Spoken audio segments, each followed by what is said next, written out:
mountains represent power. Mountains represent strength. Mountains represent stability. Mountains give persons a strategic advantage in times of war and conflict. No wonder, my brothers and sisters, there is much written about these places of grandeur, these mountains in the Holy Writ.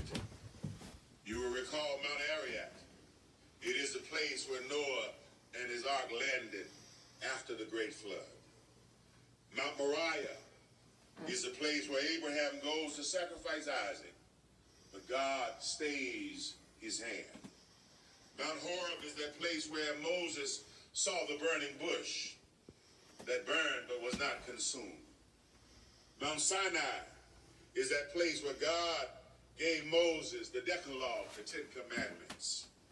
Mount Nebo or Mount Pisgah is the place where Moses saw the promised land with his eyes, but he was never allowed to set foot in that holy place. Mount Carmel is that place where Elijah has a showdown with Jezebel and Ahab's false prophets of Baal. Mount Zion, brothers and sisters, is that place where the ancient inhabitants of Israel believed was the home of God. They believed that God dwelt in the mountains. Mount Olivet is that place where Jesus sought solitude and prayer. Mount Calvary is that place of death and execution, but after the resurrection, it became a place of spiritual transformation.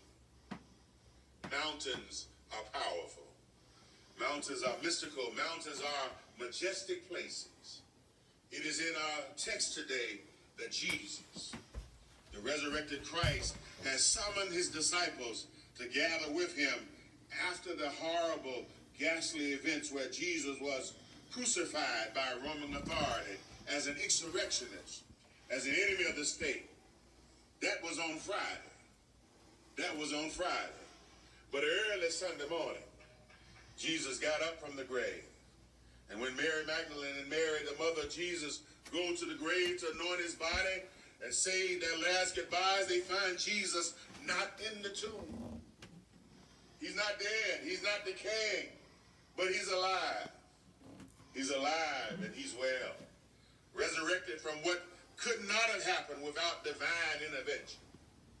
Jesus then sends the two startled yet fascinated and ecstatic women to summon those disciples and to tell them while they're being held up in a hiding place, don't fear. Don't succumb to your fear for your own lives to be taken because some forces that came to kill Jesus will come for you. Jesus is alive and well. And Jesus said to the women, tell my brothers, tell my disciples, tell my followers to meet me on the mountain, that mountain in Galilee. Perhaps it was Mount Tabor, the place of transfiguration. When the 11 get to the designated mountain, and they get to the meeting place, they can't believe their eyes. Jesus, who died a horrible death on Friday, with his flesh torn asunder. Jesus, who hung his head in the locks of his shoulders and died, is alive. He's alive. He's alive then and he's alive now.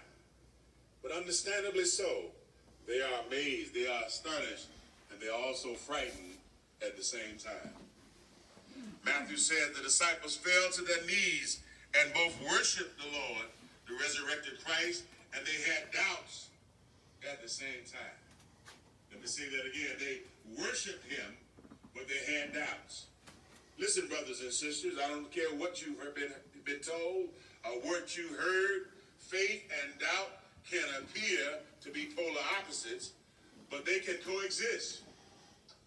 You and I have episodes in our own lives where we had faith, and we are people of faith, but also at times we have doubt. I wish I had a witness. Amen. There are times when your faith is strong.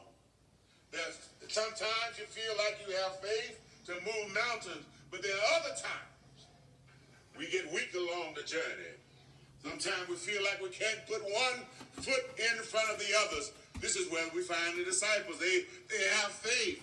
They recognize it's Jesus, the resurrected one, But in the midst of seeing him there, who was once dead just a few days ago, they have some doubts. You remember, brothers and sisters, when Peter said to the Lord as Jesus was walking on the water, "Is that you? Or is it a ghost?"